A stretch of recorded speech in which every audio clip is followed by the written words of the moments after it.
Hello नमस्कार भाई सभी को। ऑल टाइम टॉपर्स के इस मंच पर आप सभी का स्वागत है।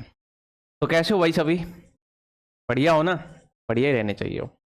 तो देखो भाई, अपन ने जो नई यूनिट स्टार्ट की थी पुस्तकालय के बारे में, दोस्तों आज दूसरी क्लास है अपनी, जो चौथी यूनिट है उसकी। ठीक है, तो भाई देखो इसके बारे में अपन अगला जो है आगे देखते हैं। तो इसमें अपना एक मिनट भाई, अगला दोस्तों जो पॉइंट है वो है कि दृश्य श्रव्य जो संसाधन है दोस्तों, दृश्य श्रव्य संसाधन कौन से जिन्हें देख सकते हैं और सुन सकते हैं। जिन संसाधनों का प्रयोग अपन दोस्तों देखने में और सुनने में करते हैं, या देख करके और सुन करके समझने में करते हैं, ठीक है, उनसे सीखने में करते हैं, उन संसाधनों के बारे में अपन यहां पर देखेंगे। ठीक है भाई, आई बात समझ में?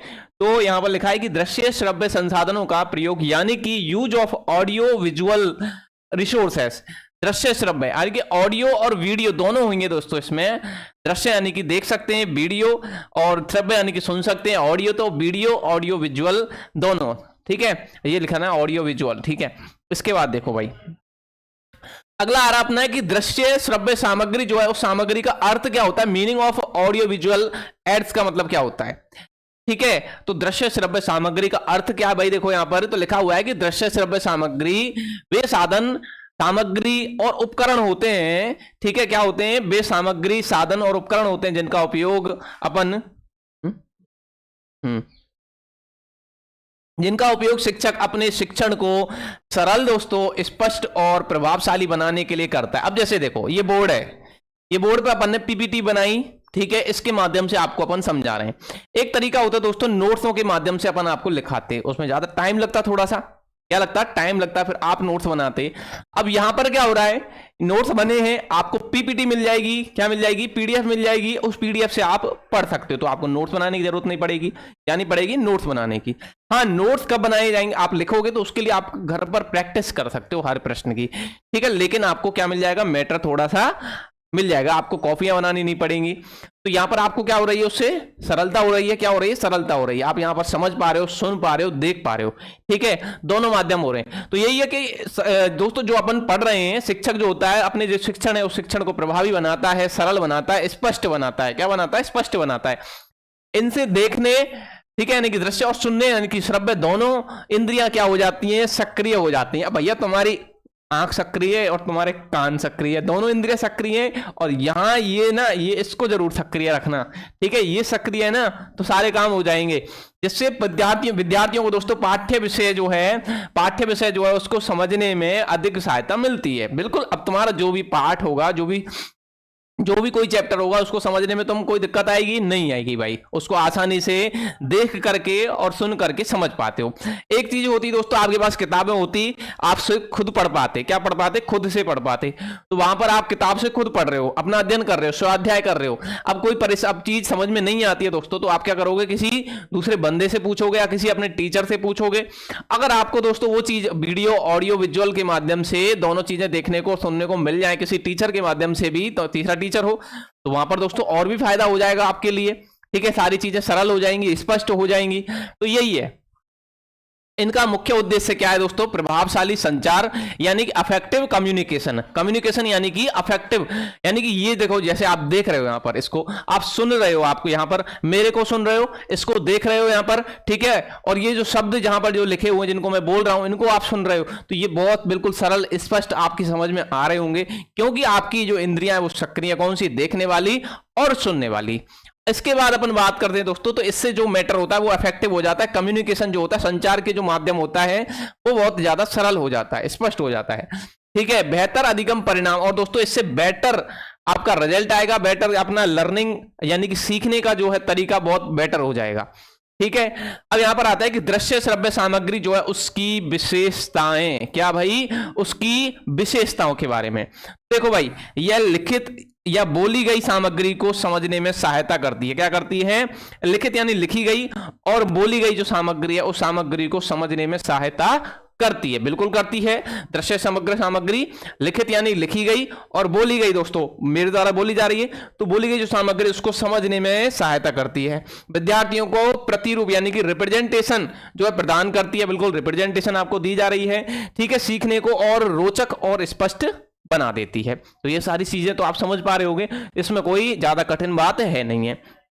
इसके बाद अपना देखते हैं दोस्तों, अपन दृश्य श्रव्य जो सामग्री है उसका वर्गीकरण करते हैं। अपन क्या करते हैं, जो देखने वाली और सुनने वाली जो सामग्रियां होती हैं उनका वर्गीकरण करते हैं। जैसे इंद्रियों के प्रयोग के आधार पर, किसके आधार पर, इंद्रियों के प्रयोग यानी कि जिनको देख सकते हैं ऐसी संसाधन, इन्हें 4 भागों में बांटा जा सकता है दोस्तों। देखो, श्रव्य सामग्री, श्रव्य यानी कि सुनने में सहायक सामग्री, किसमें, सुनने में जो सहायक सामग्रियां होती हैं, जो संसाधन होते हैं वो कौन से होते हैं। तो देखो भाई, यहां पर केवल सुनने की इंद्रिय को प्रभावित करती है। जो रेडियो होता है, एक टेप रिकॉर्डर होता है, एक ग्रामोफोन होता है और एक होता है फोनोग्राफ। क्या दोस्तों, ये सब कैसे हैं, जिनसे अपन सुन सकते हैं। जैसे रेडियो है अपना, टेप रिकॉर्डर है अपना, ग्रामोफोन है, फोनोग्राफ है, इनसे सिर्फ अपन सुन सकते हैं, देख नहीं सकते।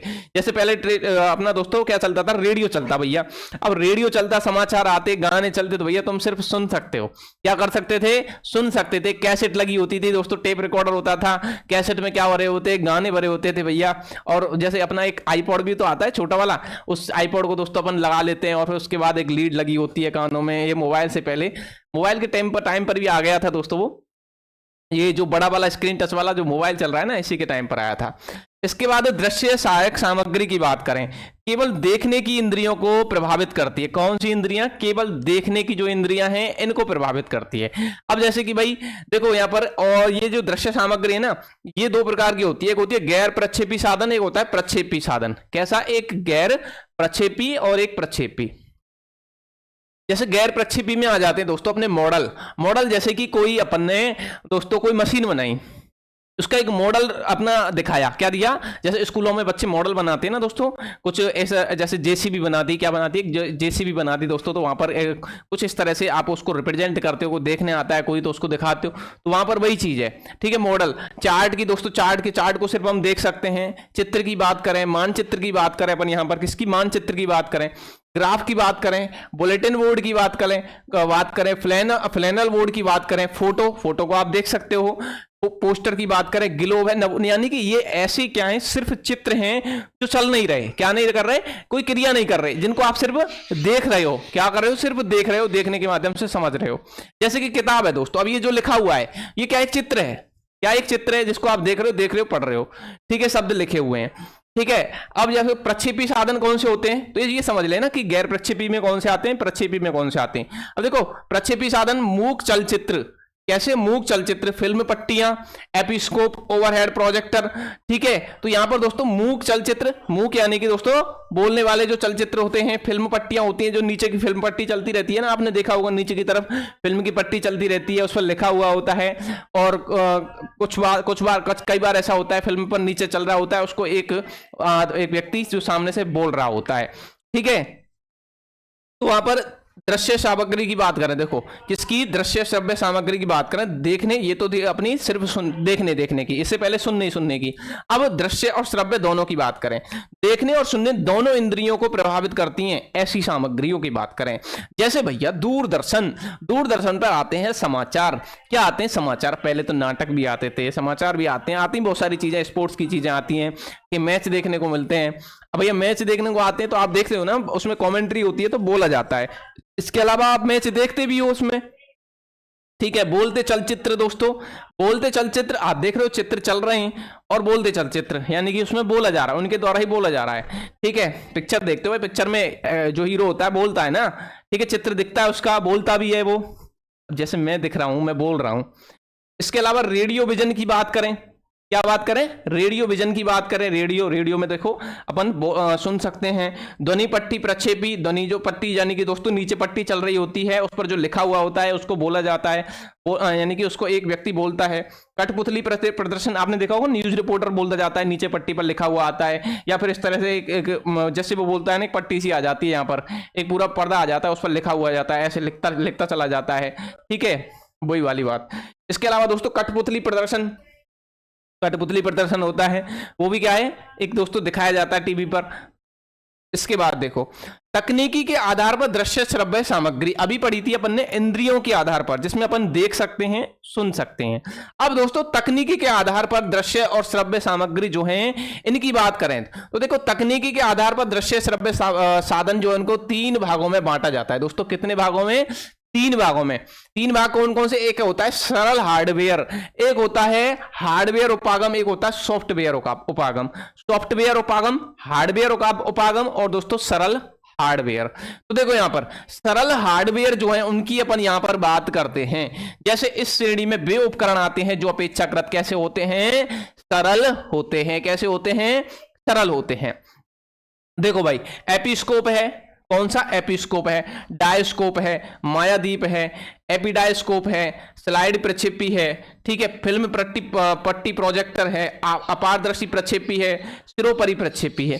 तो ये जो है ना दोस्तों, ये सरल हार्डवेयर है। हार्डवेयर यानी कि जिनको अपन दोस्तों छू सकते हैं। क्या कर सकते हैं? छू सकते हैं। सरल हार्डवेयर जिनको छू सकते हैं। जैसे भाई अब ये है, ये जो अपनी क्या है, ये जो टीवी है जिसके ऊपर दोस्तों अपन जो प्रोजेक्ट अब देख रहे हैं इसको अपन यहां पर पकड़ सकते हैं। क्या? इसको टच कर सकते हैं, ठीक है। ये जो है इसको अपन टच करते हैं। लेकिन दोस्तों ये जो सॉफ्ट कॉपी इसके अंदर है, इसके अंदर जो सॉफ्ट कॉपी है दोस्तों, इसको अपन टच कर सकते हैं क्या? नहीं। अगर इसका प्रिंट निकाल करके पेज पर ले आए तो वो क्या हो जाएगी? एक हार्ड कॉपी हो जाएगी, उसको अपन पकड़ सकते हैं। लेकिन इसको छू सकते हैं? नहीं, ये सॉफ्ट कॉपी है। ये दोस्तों कैसा है? सॉफ्टवेयर उपागम है। जबकि इसमें ये जो मॉनिटर स्क्रीन है दोस्तों, इस मॉनिटर स्क्रीन को अपन छू सकते हैं, तो ये हार्डवेयर उपागम है। सीपीयू हार्डवेयर उपागम है, ठीक है। अपना कैमरा है, हार्डवेयर उपागम है, ठीक है भाई। तो ये सारी चीजें कैसी हैं? कीबोर्ड है, माउस है दोस्तों, ये सभी हार्डवेयर उपागम है, ठीक है। इसके बाद अपन बात करें जैसे कि हार्डवेयर उपागम में दोस्तों इस श्रेणी में मुख्य इलेक्ट्रॉनिक यांत्रिक उपकरण शामिल होते हैं। तो ये कैसे हैं दोस्तों? हार्डवेयर उपागम। ये सरल हार्डवेयर थे, अभी देखे तो अपन ने दोस्तों, ये कैसे थे? सरल हार्डवेयर थे। मायादीप, डायस्कोप, एपिस्कोप, ठीक है। इसके बाद अपन बात करते हैं टेलीविजन की। बात करें जैसे कि अपन देख रहे हैं ये सामने एक तरह टेलीविजन की तरह है। रेडियो की बात करें दोस्तों अपन, ठीक है, रेडियो जिसको अपन समाचार वगैरह या कोई भी प्रोग्राम देखते हैं वो सुनते हैं, वो रेडियो अपना, जिसमें अब ये अपने दादा बाबा जो थे सुनते थे। आजकल तो खैर रेडियो बहुत कम आते भाई, नहीं आते, मिलते भी नहीं है, ठीक है। टेप रिकॉर्डर की बात करें दोस्तों, चलचित्रों की बात करें, शिक्षण मशीनों की बात करें, किसकी? शिक्षण मशीनों की बात करें। इसके बाद अपन दोस्तों बात करते हैं सॉफ्टवेयर उपागम। किसकी बात करते हैं? सॉफ्टवेयर उपागम। सॉफ्टवेयर जिनको दोस्तों अपन छू नहीं सकते। क्या नहीं कर सकते? सिर्फ देख सकते हैं। क्या कर सकते हैं? सिर्फ देख सकते हैं। तो देखो भाई, स्लाइड, अब देखो ये स्लाइड है, ये भी क्या? एक स्लाइड है। ये स्लाइड जिस पर ये दोस्तों ये चित्र जो दिख रहे हैं, ये जो इमेज दिख रही है, ये जो लिखा हुआ है, क्या इसको अपन पकड़ सकते हैं? छू सकते हैं? नहीं छू सकते। ये कैसा है? सॉफ्टवेयर उपागम है। फिल्म पट्टियां, जैसे कि दोस्तों अब जैसे कि ये पट्टी है दोस्तों, ये पट्टी है, अगर ये इस पर दोस्तों चलती जाती है, यहां पर ऐसी होती है, ठीक है। आपने टीवी में देखे होंगे जब न्यूज चलती है तो वो दोस्तों वहां पर क्या होता है, वो पट्टी जो होती है, फिल्म पट्टी की बात करें अपन दोस्तों, वो कैसी है? वो सॉफ्टवेयर है। चित्रात्मक साधन, कोई इस पर चित्र लगा दूं मैं अभी दोस्तों, क्या उसको छू सकता हूं मैं? नहीं। तो वो कैसा है? सॉफ्टवेयर। चित्र की बात करें, मानचित्र की बात करें, फोटोग्राफ की बात करें, जो सॉफ्ट में होते हैं, जैसे अपना मैप लगा दें दोस्तों अभी अपन इस पर कोई, तो वो सॉफ्टवेयर ही तो होगा, सॉफ्ट ही तो होगा, तो सॉफ्ट कॉपी है वो, उनको सॉफ्टवेयर उपागम बोलते हैं। दृश्य श्रव्य जो सामग्री दोस्तों, इस दृश्य श्रव्य सामग्री की बात करें, इसकी विशेषताएं क्या होती हैं, यानी कि देखने की और सुनने की जो सामग्रियां होती हैं, इनकी क्या विशेषताएं दोस्तों यहां पर देखने को मिलती है, ठीक है भाई।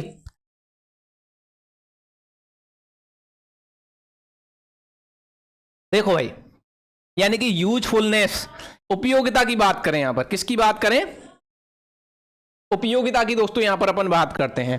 कक्षा में प्रयोग की जाने वाली दोस्तों जो सामग्री है, उपयोग और उद्देश्यपूर्ण होनी चाहिए। क्या? कक्षा में प्रयोग की जाने वाली सामग्री उपयोगी और कैसी होनी चाहिए? उद्देश्यपूर्ण होनी चाहिए, अन्यथा वह अर्थहीन हो जाती है। क्या हो जाती है दोस्तों? अर्थहीन हो जाती है। यानी कि कक्षा में प्रयोग की जाने वाली सामग्री कैसी होनी चाहिए? उपयोगी होनी चाहिए, उद्देश्यपूर्ण होनी चाहिए। अब ये आपके लिए उपयोगी है, उद्देश्यपूर्ण है। उद्देश्यपूर्ण क्या दोस्तों? आपकी परीक्षा होनी है, उस परीक्षा में ये मैटर आना है, तो यहां पर दोस्तों एक ऐसी उद्देश्यपूर्ण होनी चाहिए, अन्यथा वह अर्थहीन हो जाती है और समय की बर्बादी और अनुशासनहीनता को क्या कर देती है दोस्तों? बढ़ा देती है। तो भैया डिसिप्लिन में रहो, डिसिप्लिन में रह करके इसको पढ़ो, और पढ़ोगे तो भाई एग्जाम पास होगा, ठीक है, एग्जाम पास होगा। नहीं तो भाई उद्देश्य विफल हो जाएगा। उचित आकार, प्रॉपर साइज। भाई देखो सामग्री का जो आकार है बहुत छोटा हो ना बहुत छोटा हो, ना ही क्या हो दोस्तों बहुत बड़ा हो। अब जैसे ये लाइन लिखी हुई दोस्तों, उचित आकार, दृश्य सबक सामग्री की उपयोगिता। अब इस उपयोगिता को मैं यहां पर दोस्तों पूरे पेज के अंदर भर देता, इसकी उपयोगिता उपयोगिता उपयोगिता उपयोगिता बहुत सारी उपयोगिता लिख देता। भाई इतना नहीं लिखना है, यानी कि मैटर जो है इतना भी बड़ा ना हो और इतना भी छोटा ना हो दोस्तों कि जो बच्चों को दोस्तों समझाने में और समझने में दिक्कत पैदा करे। ठीक है, जितना एग्जाम में चाहिए हमको उतना अपन को पढ़ना है। तो यहां पर लिखा है कि कक्षा के आकार और छात्रों की संख्या के अनुसार होना चाहिए ताकि सभी विद्यार्थी आसानी से देख सकें। इसके अलावा दोस्तों जैसे अब ये पेज पर लिखा हुआ है, तो यहां से लेकर के यहां तक दोस्तों आपको ये सारी चीजें दिख रही है भाई। ठीक है, तो इसका जो आकार है उचित है दोस्तों, कक्षा के अनुकूल है। आप देख सकते हैं अपने आपका जो मोबाइल होगा उस मोबाइल की स्क्रीन पर ये पूरा आपको दिख जाएगा। ठीक है, क्या हो जाएगा, दिख जाएगा। तो भाई बिल्कुल साइज के अनुसार है, विद्यार्थी आसानी से देख सकते हैं, सुन सकते हैं, पढ़ सकते हैं। सीमित शब्दावली, लिमिटेड वोकैबुलरी की बात करें देखो, सामग्री में कम से कम और सरल शब्दों का प्रयोग होना चाहिए। क्या होना चाहिए दोस्तों, कम और सरल शब्दों का प्रयोग होना चाहिए। क्यों, जैसे स्टूडेंट भी तो आसानी से समझ सकें दोस्तों, पढ़ सकें। जो शब्द हैं कुछ शब्द ऐसे हो समझ में ही नहीं आए, फिर क्या फायदा उनका, ताकि विद्यार्थी उन्हें आसानी से क्या पढ़ सके और नोट भी कर सके। क्या कर सके, पढ़ सके और नोट भी कर सके। तो बहुत आसान चैप्टर है, ठीक है, बहुत आसान चैप्टर है। आप थोड़ा सा पढ़ लोगे ना एक बार ही आपका काम हो जाएगा। अगला देखो भाई, दृश्य श्रव्य सामग्री की क्या विशेषताएं, क्या भाई स्पेशलिटी, विशेषताएं, स्पेशलिटीज की बात करें देखो, सामग्री कैसी होनी चाहिए, रोचक और आकर्षक होनी चाहिए। कैसी होनी चाहिए, तो सामग्री रोचक दोस्तों, इंटरेस्टिंग होनी चाहिए और आकर्षक होनी चाहिए दोस्तों। कैसी, आकर्षक देखने में कि यार भाई वास्तव में ये नोट्स बहुत अच्छे बनाए हैं। ठीक है, नोट्स बहुत अच्छे हैं, पीपीटी बहुत अच्छी है, हमको समझने में बहुत आसानी है इसको। ठीक है, ये बच्चों में जिज्ञासा उत्पन्न करती है दोस्तों। क्या करे, उत्पन्न करे, उन्हें सीखने के लिए प्रेरित करे। तो बच्चे जो हैं दोस्तों मैटर को देख करके देखें, हाँ भाई बहुत अच्छा मैटर बनाया है, बहुत अच्छा मैटर बनाया है, समझने में बहुत आसानी है। ठीक है, सरल है बिल्कुल। इसके बाद अपन बात करें दोस्तों, यहां पर देखो जो दृश्य श्रव्य सामग्री है उस सामग्री के प्रयोग की क्या विधि, यानी कि इन जो ये जो देखने के और सुनने के साधन हैं, और ये जो साधन है जैसे ये मॉनिटर स्क्रीन है, आप इस पर देख रहे हो। ठीक है, आप अपने मोबाइल पर पढ़ रहे हो, उसका प्रयोग करना भी तो आना चाहिए आपको। ठीक है, तो देखो यहाँ पर 3 अवस्थाओं में इसका प्रयोग करते हैं दोस्तों अपन। सामग्री का उपयोग प्रस्तावना, प्रस्तुतिकरण और पुनरावृत्ति में किया जाता है। किसमें किया जाता है, प्रस्तावना में, प्रस्तुतिकरण में और पुनरावृत्ति में। देखो भाई प्रस्तावना यानी कि दोस्तों रुचि उत्पन्न करने के लिए, क्या करने के लिए, प्रस्तावना यानी कि रुचि को, इंटरेस्ट को उत्पन्न करने के लिए होती है शुरुआत की प्रस्तावना। यानी कि शुरुआत में दोस्तों कुछ इस तरह से समझे बच्चे कि हाँ उनका मन करे पढ़ने का कि भाई नहीं मैं तो इस पूरे चैप्टर को पढ़ करके हटूंगा, मेरे को बड़ा इंटरेस्ट आ रहा है भाई, मेरे को बड़ा इंटरेस्ट आ रहा भैया, मैं तो पढ़ करके हटूंगा। प्रस्तुतिकरण, कठिन बातों को स्पष्ट करने के लिए, यानी कि प्रस्तुत इस तरह से करो कि बच्चे कहें भाई हाँ मेरे को भाई बहुत अच्छे से समझ में आ रहा है, पूरा चैप्टर जो है बहुत अच्छे से समझ में आया, मेरे से आप कुछ भी पूछ लो। पुनरावृत्ति यानी कि दोस्तों रिवीजन, मूल्यांकन के लिए। किसके लिए, पुनरावृत्ति मूल्यांकन के लिए। तो भाई देखो जब चैप्टर खत्म हो जाता है लास्ट में संक्षिप्त में देखते हैं अपन, प्रत्येक बच्चे से क्लास के अंदर पूछते हैं। विद्यालय की बात कर रहे हैं अपन यहाँ पर, तो प्रत्येक बच्चे से विद्यालय में तो यदि कक्षा के अंदर पूछते हैं दोस्तों इतना याद हुआ। ठीक है, तो पुनरावृत्ति, जब वो पुनरावृत्ति करेगा, रिवीजन करेगा, तो दोस्तों वहां पर जब उसका मूल्यांकन होगा तो अच्छी तरह से जवाब दे पाएगा। ठीक है, तो देखो आवश्यकता के अनुसार प्रयोग, यहाँ पर 3 अवस्थाओं में प्रयोग की बात करें तो देखो पहला पढ़ रहे हैं अपन आवश्यकता के अनुसार प्रयोग। सामग्री का उपयोग केवल एक जरूरत, केवल दोस्तों जरूरत हो तभी करें, अन्यथा यह समय नष्ट करती है। ठीक है, इसके अलावा दोस्तों अनुशासनहीनता बढ़ाती है, यानी कि कुछ सामग्रियां दोस्तों ये जो ऑडियो विजुअल या वीडियो विजुअल हैं, जैसे कि अपना मोबाइल है, आप मोबाइल का यूज क्या पढ़ने के लिए ही करते हो? हाँ भैया, ये रील जो स्क्रॉल होती हैं इनके लिए भी तो करते हो, पिक्चर देखने के लिए भी करते हो, वेब सीरीज देखने के लिए भी तो करते हो, क्यों भाई नहीं करते? तो यही बोल रहा है कि सामग्री का उपयोग केवल जरूरत हो तभी करें, अन्यथा यह समय नष्ट करती है। तो ये समय ज्यादा नष्ट करती है। ठीक है, इसके बाद दोस्तों अपन याद करें, देखो पर्याप्त समय देना, विद्यार्थियों को सामग्री को ध्यान से देखने और सोचने के लिए पर्याप्त समय देना चाहिए। ठीक है, प्रश्न पूछना, सामग्री से संबंधित प्रश्न पूछने चाहिए, इससे विषय स्पष्ट होता है और सरल बनता है। यानी कि जो विषय होता है दोस्तों सरल बनता है, स्पष्ट होता है। प्रश्न नहीं पूछोगे तो विषय कैसे सरल बनेगा भाई? विषय कैसे सरल बनेगा, स्पष्ट बनेगा, आपकी चीजें समझ में भी तो आनी चाहिए। विविधता बनाए रखना दोस्तों, अलग अलग प्रकार की सामग्री का उपयोग करें ताकि उबाऊपन ना नहीं आए। उबाऊ यानी कि दोस्तों एक तरह से आलस ना आए, आपका इंटरेस्ट ना बिगड़े, आपका इंटरेस्ट बना रहे, इसलिए यहां पर लिख रहा है कि विविधता बनाए रखना, अलग अलग प्रकार की सामग्री यानी कि देखने की। अब कुछ सामग्री ऐसी होती है जिनसे अपन सुन सकते हैं, सुन करके पढ़ाई करना, ठीक है। एक दोस्तों देख करके पढ़ाई करना, जैसे अपन दोस्तों नोट्स हैं अपने नोट्सों को दोस्तों अपन मोबाइल के अंदर रिकॉर्ड कर लें बोल करके, तो दोस्तों अपन का कोई भी टाइम ऐसा आए अपन दोस्तों खाली बैठे तो उनको सुन ले बैठ के, तो अपने नोट्स रिवीजन हो रहा है, ठीक है। अब दोस्तों वहां पर अपन बात कर रहे हैं कि इसकी नोट्स रिवाइज हो गए। अब एक चीज है दोस्तों, देख रहे हैं अपन, टीचर पढ़ा रहा है, अपन उसको देख रहे हैं, सुन रहे हैं, वहां से रिवीजन हो रहा है, तो यानी कि देखना सुनना दोनों बातें हो रही हैं, ठीक है। तो यहाँ पर ऐसी सामग्री का उपयोग करें ताकि उबाऊपन ना आए, रुचि बनी रहे, इंटरेस्ट बना रहे। प्रभाव और पूर्वानुमान दोस्तों देखो, सामग्री उपयोग से पहले यह देख लें कि उसका विद्यार्थियों पर प्रभाव पड़ेगा या नहीं। अब भाई यहां पर आप जो पढ़ रहे हो, मोबाइल से पढ़ रहे हो, इसका आप पर कुछ प्रभाव पड़ रहा है या नहीं पड़ रहा, या भाई आपने कोर्स ले लिया और आपने कोर्स बस ले करके रख दिया, आप पढ़ नहीं रहे उससे, ठीक है, तो फिर कोई फायदा नहीं है उसका। कठिन भागों में उपयोग दोस्तों, सामग्री का प्रयोग विशेष रूप से कठिन विषयों को समझने के लिए करना चाहिए। इसके लिए भाई जो चीज आप पर आती है उसके लिए आप कोई कोर्स लो तो बेकार है दोस्तों, उसके लिए तो आप अपनी नॉर्मल किताबों से भी तो पढ़ रहे हो, तो पढ़ लो उससे। लेकिन दोस्तों कोई चीज यदि समझ में नहीं आती है तो उसके लिए फिर आपको क्या करना पड़ेगा, थोड़ी सी मेहनत करनी पड़ेगी, देखना पड़ेगा, सुनना पड़ेगा कहीं ना कहीं से। इसके बाद आता है अपना प्रदर्शन के बाद उसको हटा देना, समझाने के बाद सामग्री को हटा देना चाहिए ताकि ध्यान भटक ना जाए। क्या कर देना चाहिए, सामग्री के उपयोग के बाद दोस्तों उसको समझाने के बाद सामग्री को हटा देना चाहिए ताकि ध्यान ना भटके भाई, ठीक है। मुख्य पाठ पर लौटना, सामग्री दिखाने के बाद तुरंत मुख्य पाठ पर आ जाना चाहिए ताकि समय और रुचि बनी रहे, इंटरेस्ट बना रहे दोस्तों हमारा, ठीक है।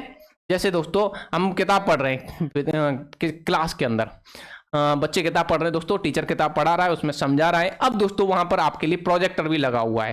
क्या लगा हुआ है, प्रोजेक्टर लगा हुआ है, जिस पर दोस्तों आपको कुछ इंपोर्टेंट चीजें आपको जो है वीडियो के माध्यम से जो टीचर है वो दिखाता है।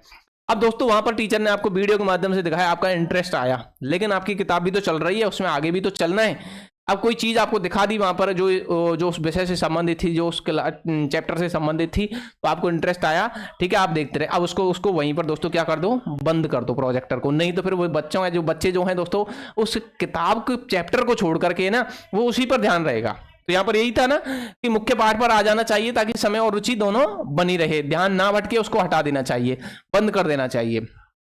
क्या कर देना चाहिए, बंद कर देना चाहिए, ध्यान नहीं भटकना चाहिए, उस दोबारा से चैप्टर पर आना चाहिए, ठीक है, टाइम बर्बाद नहीं होना चाहिए। दृश्य श्रव्य मीडिया के छात्रों पर प्रभाव और आलोचनात्मक अवलोकन कीजिए कि ये जो दोस्तों दृश्य देखने के जो संसाधन हैं और जो सुनने के जो संसाधन हैं उनका हमारे दोस्तों ऊपर क्या प्रभाव पड़ सकता है। दोस्तों कुछ गलत प्रभाव पड़ सकता है, हाँ भाई बिल्कुल पड़ सकता है। आंखें खराब हो सकती हैं, बिल्कुल हो सकती हैं। दिमाग डिस्टर्ब हो सकता है, बिल्कुल हो सकता है। दृश्य श्रव्य सामग्री शिक्षण को सरल दोस्तों, स्पष्ट और रोचक बनाती है, लेकिन इसके साथ कुछ कुप्रभाव या नकारात्मक प्रभाव भी देखे गए हैं। दृश्य श्रव्य सामग्री के कुप्रभाव दोस्तों, अभिवृत्तियों पर दुष्प्रभाव, चलचित्र आदि से छात्रों की सोच और नकारात्मक प्रभाव भी पड़ सकता है। बिल्कुल, आप दोस्तों रील देखते रहते हो, रील देखते रहते हो, रील देखते रहते हो भैया, रील देख देख करके दिमाग कभी तो भैया कुछ मोटिवेशन वाली रील आ जाती है तो भैया मोटिवेशन आ जाता है, कुछ भाई ऐसी रील आ जाती है भाई कि कुछ इश्क वाली बातें आ जाती हैं, प्यार मोहब्बत की बातें आ जाती हैं भाई, तो भाई फिर तुम कहीं और सोचने लग जाते हो, ठीक है। पढ़ाई की बातें आ जाती है भाई, तो फिर पढ़ाई में चले जाते हो, यानी कि वो दिमाग को क्या करते हैं दोस्तों, वो दिमाग को भी स्क्रॉल कर देती हैं, ठीक है। यानी कि वो दोस्तों जब आप रील को स्क्रॉल कर रहे होते हैं ना, तो वो अपने दिमाग को भी स्क्रॉल कर रही होती हैं, समझना। तो यहां पर इसके कुप्रभाव बताएं। खर्चीला माध्यम, इसका उपयोग दोस्तों करना महंगा होता है, ठीक है। क्या होता है, महंगा होता है, महंगा तो होता ही भाई। आपके लिए आप उसमें नेट डलाते हो, नेट डला करके फिर दोस्तों रील देखते हो, पिक्चर देखते हो, तो भैया महंगी तो पड़ ही रही है वो, नहीं पढ़ रही। इसी तरह दोस्तों आपको पढ़ाने के लिए जो प्रोजेक्टर चलाया जाता है दोस्तों, स्कूल चलाया जाता है, तो वो भी तो महंगा पड़ता है, बिल्कुल पड़ता है। आजकल ऑडियो के माध्यम से, वीडियो के माध्यम से बच्चों को समझाया जाता है, ठीक है। क्लास के अंदर दोस्तों प्रोजेक्टर लगे होते हैं हर आजकल तो दोस्तों जो है ऑनलाइन क्लासें चलती है, इस तरह से जैसे अपनी चल रही है ना ऐसे, तो इसके दोस्तों कुछ प्रभाव भी तो पड़ते हैं, आंखों पर प्रभाव पड़ता है। किस पर? आंखों पर भी प्रभाव पड़ता है। जैसे मैं पढ़ा रहा हूँ दोस्तों, तो मेरे लिए भी इसका नुकसान है। क्या है? नुकसान है। इसके बाद है दोस्तों समय की अधिक आवश्यकता, इसकी तैयारी में अधिक समय लगता है। बिल्कुल भाई, देखो जैसे ये बोर्ड है, इस पीपीटी को बनाने में टाइम लगेगा। सबसे पहले तो ये पीपीटी बनाई जाएगी दोस्तों, नोट्स लिए जाएंगे, वहां से पीपीटी बनाई जाएगी दोस्तों, वहां से कुछ काटा छाटा जाएगा, देखा जाएगा कितना सही है कितना गलत है, इसमें से कितना हटाना चाहिए, ठीक है। फिर उसके बाद दोस्तों यहाँ पर बोर्ड पर उसको दोस्तों फिर एक पीपीटी को तैयार करके पीडीएफ फॉर्मेट में रूप दिया जाएगा, फिर यहाँ पर लगाया जाएगा, फिर इस बोर्ड को चालू करना बंद करना, ठीक है। इसमें दोस्तों फाइलों को खोलना, कौन सी फाइल कहाँ मिलेगी, तो टाइम तो लगता है, ठीक है। गलत संकल्पनाएं बनाना, अब दोस्तों ऐसा अगर अपन क्लास के अंदर करें, एक आधा घंटा की पौने घंटा की क्लास मिली और उसमें दोस्तों अपन यहाँ पर आधे पौना घंटा की क्लास के अंदर दोस्तों वहीं दोस्तों इस तरह की प्रक्रिया चलती रहे और फिर बीच में कभी लाइट चली जाए, समझना भाई। देखो जो बात है ना उसको क्लियर करेंगे, हमारे साथ भी होता है, आपकी क्लास में भी कई बार हुआ होगा ऐसा। तो भाई देखो लाइट चली जाती, नुकसान तो होता ही है ना, ठीक है, नुकसान तो होता ही है दोस्तों। तो देखो यहाँ पर गलत संकल्पना बनाना, विद्यार्थी कभी कभी विषय को गलत तरीके से समझ सकते हैं, बिल्कुल समझ सकते हैं भैया। सीमित उपयोग या केवल सहायक सामग्री है, पूर्ण अध्ययन के लिए पर्याप्त नहीं है। यह एक क्या है दोस्तों, एक हेल्पफुल सामग्री है, पूर्ण अध्ययन नहीं करते भाई। पूर्ण अध्ययन किससे मिलता है अपन को? देखो यहाँ पर ये कैसी सामग्री है जो अपने सिलेबस में जितना आएगा। अब ऐसा थोड़ी है आप इस चैप्टर में से लाइब्रेरी के बारे में जितना यहाँ पर लिखा है इतना तो समझ पाएंगे। अगर आपको ज्यादा जानकारी चाहिए तो फिर कहाँ जाएंगे आप? पुस्तकालय में जाएंगे। कहाँ जाएंगे? पुस्तकालय में। लाइब्रेरी की बात कर रहे थे ना, पुस्तकालय में जाएंगे। उस विषय से संबंधित, बड़ी विषय से संबंधित जानकारी दोस्तों, और जानकारी क्या लेखक ने कितना लिखा है किसके बारे में, जानकारी बढ़ती जाएगी बढ़ती जाएगी, ठीक है। हिंसा घृणा का प्रभाव, फिल्मों में दिखाए गए दृश्य छात्रों पर नकारात्मक प्रभाव डाल सकते हैं। भैया बिल्कुल डाल सकते हैं। अभी देख ली कोई ऐसी मारकाट वाली फिल्म भाई, और जो साजाए भाई देख करके कवाड़ा कर देगा भाई वो तो, ठीक है। श्रव्य सामग्री के कुप्रभाव, ये तो थे दृश्य सामग्री। अब दोस्तों समय समय पर तालमेल का ना होना, समय पर तालमेल ना होना, रेडियो प्रसारण और स्कूल समय में मेल नहीं बैठता। बिल्कुल भाई ऐसा थोड़ी है कि रेडियो पर सारी चीजें जो पढ़ने की कोई दोस्तों क्लास है उसी टाइम आएगी और उस टाइम ही क्लास चल रही है, तो भाई तालमेल नहीं बैठ पाता है। अपन ऑफलाइन भी पढ़ रहे हैं और उस समय ऑनलाइन नहीं पढ़ सकते। पाठ की गति पर दोस्तों नियंत्रण नहीं, शिक्षक रेडियो पर पाठ की गति नियंत्रण नहीं कर सकता, बिल्कुल उस पर नियंत्रण कर सकता है भाई, जो रेडियो पर चल रहा है उस पर नियंत्रण कर सकता है वो? नहीं भाई, वो तो वहां से वो बोल रहा है, आकाशवाणी से जो चल रहा है, ठीक है, तो भाई वो तो अपने हिसाब से चल रहा है, टीचर उसको कंट्रोल नहीं कर सकता। एक तरफा संचार, इसमें अध्यापक दोस्तों छात्र, अध्यापक और छात्र जो हैं, कौन? अध्यापक और छात्र की अंतःक्रिया नहीं होती है, ठीक है। अध्यापक और छात्र की क्या नहीं होती है दोस्तों? अंतःक्रिया नहीं होती है एक दूसरे, एक तरफा संचार चलता है इसमें। सीमित इंद्रियों का उपयोग, केवल सुनने तक सीमित है, इसलिए विषय पूरी तरह से याद नहीं होता है। अब भाई अब यहां पर मैं आपको बोर्ड को बंद कर दूं और सिर्फ बोलता जाऊं बोलता जाऊं बोलता जाऊं, पढ़ने की बात ही आपको बोलता जाऊं समझाता जाऊं, अब आप कहोगे भाई मास्टर पता नहीं का बोल दिया अभी थोड़ी देर पहले, पता ही नहीं का चल रहा है क्लास के अंदर, ठीक है, आप ये बोलोगे भैया। अब यहाँ पर आपको देखने को मिल रहा है, फिर ये पीपीटी आपको मिल भी जाएगी, तो वहाँ से आपका रिवीजन होगा, ठीक है। आप बाद में जब पढ़ लोगे उसके बाद उसको फिर से देखोगे तो आपको याद आ जाएगी सारी चीज़ें। हाँ भाई मास्टर ने ये तो पढ़ाया था, ये पढ़ाया था, हमने देखा था। इसके बाद दोस्तों विद्युत समस्या, देखो बिजली ना होने पर इसका उपयोग संभव नहीं है भैया, बिल्कुल बिजली चली जाएगी अभी बीच में से तो बंद हो जाएगा, जैसे बोर्ड बंद हो जाएगा फिर दिक्कत आएगी, ठीक है। हालांकि इन्वर्टर लगे हुए हैं। प्रयोगात्मक कार्य का अभाव, दोस्तों विद्यार्थी केवल सुनते हैं, करके सीख नहीं पाते। जब आप दोस्तों सुनेंगे ही सुनेंगे सुनने की सामग्री को दोस्तों, तो देख नहीं पाएंगे, क्या नहीं कर पाएंगे, देख नहीं पाएंगे, तो उसका प्रयोग भी ढंग से नहीं कर पाएंगे। प्रयोग कब कर पाएंगे? जब आप उसको देख पाओगे। भाई प्रैक्टिकल होते हैं अपने 11th-12th की क्लास में होते हैं प्रैक्टिकल। अब दोस्तों मैथ्स वाले होते हैं, ज्योग्राफी वाले होते हैं, अब अगर आपको प्रैक्टिकल करके दिखाया नहीं जाएगा तो आप प्रैक्टिकल कर लोगे? नहीं भाई, आपको सिर्फ बता दिया जाएगा इस तरह से प्रैक्टिकल कर देना, किताब में पढ़ लिया भाई, कहीं ना कहीं आपसे फिर आपको क्या होगी, गलती होगी। फिर प्रैक्टिकल लेने वाला जो आएगा ना, फिर वो एक नंबर भी भाई वो इसी तरह से दे करके जाएगा। तो प्रैक्टिकल पहले ही कर लेना उचित हो जाए दोस्तों, करके देख लेना। दृश्य श्रव्य संसाधन जो उनका महत्व और उनकी उपयोगिता, इंपोर्टेंस, और दोस्तों उनका यूज, दोनों बातें अपन यहाँ पर करते हैं।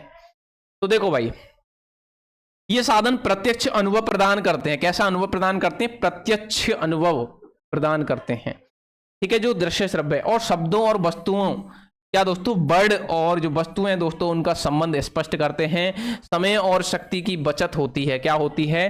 समय की और शक्ति की, दोनों की क्या होती है दोस्तों, उससे बचत यहां पर होती है। मुख्य बिंदुओं की बात करें दोस्तों, ध्यान केंद्रित करना। चंचल बच्चों का ध्यान पढ़ाई में लगाते हैं। बिल्कुल भाई, छोटे छोटे हो में ना, अब उनको समझावे को भाई बहुत बहुत मेहनत करनी पड़े। भाई तुम में से कोई होगा ऐसा? देखो, कई की किसी में से शादी हो गई हो या नहीं हो, बच्चे तो घर में होते हैं भाई। अब तुम में से ऐसा भी होगा कोई ट्यूशन पढ़ाता हो, जैसे बच्चों को पढ़ाता हो। बिल्कुल पढ़ाते हैं भाई। तो भाई देखो, उनको पढ़ाने में ना, जितना एक बड़े बच्चे को पढ़ाने में दिक्कत नहीं आती ना, उतना दिक्कत आती है छोटे छोटे जो बच्चा हूं मैं ना भाई, इन्हें पढ़ावे में बहुत माथा पच्ची करनी पड़े भाई। जैसे समझें, जैसे वो समझ सकता है उसको वैसे समझाया जाए। यानी कि दोस्तों, अगर वो आसानी से समझ पाए तो आसानी से, नहीं तो भैया वो जो मूड लगाना पड़ेगा दोस्तों, उसको चित्रों के माध्यम से, खिलौनों के माध्यम से, चलचित्रों के माध्यम से चला दिखाया जाएगा, पढ़ाया जाएगा। जैसे वो समझ सकता है उसको वैसे समझाया जाएगा। ठीक है, क्योंकि भाई वो छोटा बाबू है। ठीक है, अभिप्रेरणा दोस्तों, चार्ट मॉडल देखकर बच्चों में सीखने की उत्सुकता बढ़ती है। बिल्कुल, जब वो चीज कोई देखते हैं, कोई चित्र देखते हैं ना, चित्रों के माध्यम से दोस्तों जब वो पढ़ते हैं तो उनको सीखने की क्या बढ़ती है, उसमें उत्सुकता बढ़ जाती है, इंटरेस्ट बढ़ जाता है। इसके बाद आती है दोस्तों नवीनता।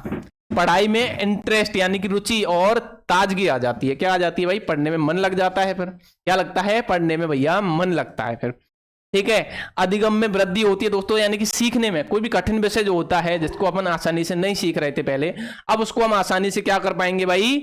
सीख पाएंगे। क्या कर पाएंगे? अब आसानी से अब उसको बहुत अच्छी तरह से सीख पाएंगे। ठीक है, शब्द भंडार बढ़ना, नए शब्द सीखने में सहायता मिलती है। क्या मिलती है? जो नए शब्द होते हैं ना दोस्तों, उनको सीखने में सहायता मिलती है। बिल्कुल, जब भाई ऑडियो और वीडियो यानी कि दोनों चीजें अपन देखेंगे और सुनेंगे तो उससे अपन आज जो चीजें हैं उनको आसानी से कवर पर करवाएंगे और सरलता से और स्पष्ट रूप से सीख पाएंगे। ठीक है भाई, याद रखना। इसके बाद है शिक्षण में कुशलता। शिक्षक का पढ़ाना अधिक प्रभावी होता है। ठीक है, शिक्षक आसानी से आपको समझा पाएगा, बड़े इंटरेस्ट के साथ में, और आप इंटरेस्ट के साथ में उसको समझ पाएंगे भाई। ठीक है, इसके बाद आता है कि रटने की प्रवृत्ति कम हो जाती है। समझ बढ़ने से रटने की जो जरूरत है वो घट जाती है भाई। जब आप चीजों को समझ जाओगे तो आपको रटने की जरूरत नहीं पड़ेगी। आप एक बार अच्छी तरह से समझ लो, फिर आपको लाइफ टाइम वो आपको याद रहे, इस तरह से भाई आपको समझना है। इसके बाद है इंद्रियों का उपयोग, यानी कि अधिक इंद्रियों के प्रयोग से अच्छा सीखना होता है। आपकी अधिक इंद्रिय यानी कि आप सुन रहे हो, देख रहे हो, उसके अलावा दिमाग चला रहे हो अपना उस चीज में ही जिसको आप देख रहे हो, सुन रहे हो। तो यानी कि जो इंद्रियां हैं आपकी क्या है भाई? एक्टिव हैं। कैसी हैं इंद्रियां? जो है सारी की सारी एक्टिव हैं आपकी। इसके बाद अपन बात करते हैं पुनर्बलन, यानी कि रेनफोर्समेंट की बात करें, यानी कि पहले सीखी बातों को मजबूती मिलती है। यानी कि अपने जो पहले जो सीखा था उसको अपन थोड़ा सा रिवाइज कर लें, पुनरावृत्ति हो जाएगी। क्या हो जाएगी? पुनरावृत्ति हो जाएगी। ठीक है, इसके बाद देखो अपन बात करते हैं यहाँ पर दृश्य श्रव्य जो सामग्री है, जो संसाधन है, उनके चयन के सिद्धांत, उनको कैसे चुनना है अपन को। तो भाई देखो, यहां पर अपन बात करें पाठ से संबंधित, क्या पाठ से संबंधित सामग्री उद्देश्य के अनुसार हो। बिल्कुल भाई, आपके जो सिलेबस में आएगा, आपके जो चैप्टर के अंदर है उसी के अनुसार तो आपको पढ़ाया जाएगा और आप पढ़ोगे। बिल्कुल ऐसा थोड़ी है कि उससे अन्य चीजें पढ़ोगे आप, नहीं भाई, उतना ही पढ़ना है जो और जितना दिया गया है। इसके अलावा जैसा दिया गया है वैसा ही अपन को वहां पर उससे संबंधित ही पढ़ना है। यानी कि सामग्री उद्देश्य के अनुसार होनी चाहिए, सही होनी चाहिए और पूर्ण जानकारी भी दी जाए, विषय को स्पष्ट रूप से दर्शाया जाए। यानी कि जो चीज अपन पढ़ रहे हैं दोस्तों बिल्कुल कैसी होनी चाहिए? वो सही होनी चाहिए, स्पष्ट होनी चाहिए, सरल होनी चाहिए, भाषा कठिन नहीं होनी चाहिए जो समझने में दिक्कत पैदा करे। आधुनिक साधन नवीन तकनीक के अनुसार होनी चाहिए, यानी कि दोस्तों नवीन टेक्निक्स का उपयोग उसमें किया जाए समझाने के लिए। ठीक है, इसके बाद अपन देखें विद्यार्थियों के स्तर के अनुसार होनी चाहिए, उनकी बुद्धि और अनुभव के अनुसार होनी चाहिए। बिल्कुल भाई, अगर आप 10th क्लास में पढ़ रहे हो तो ऐसा थोड़ी आपको 12th की चीजें पढ़ाई जाएंगी, नहीं भाई। जब आप 10th में पढ़ रहे हो तो आपको 10th की चीजें पढ़ाई जाएंगी, यानी कि आपने पिछला जो पढ़ा है उसके अनुसार ही आपको आगे की चीजें दी जाएंगी कि आप कितना जो है कवर कर सकते हो। इसके बाद आता है अपना अच्छी स्थिति में साधन साफ सुथरे और क्या हो? सुरक्षित हो। कैसे होने चाहिए? साधन साफ सुथरे होने चाहिए भाई, सुरक्षित होने चाहिए। बिल्कुल, ये तो होना चाहिए भाई।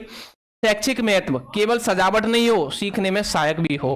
कैसा होना चाहिए? ऐसा नहीं हो तो भाई उसमें ज्यादा साज सज्जा हो रही हो, नोट्स ऐसे हो भाई उसमें रंग बिरंगे ज्यादा हो, लेकिन भाई अगर आप उनको ढंग से पढ़ नहीं पा रहे हो तो उन रंग बिरंगे नोट्सों का कोई फायदा नहीं है यहाँ पर।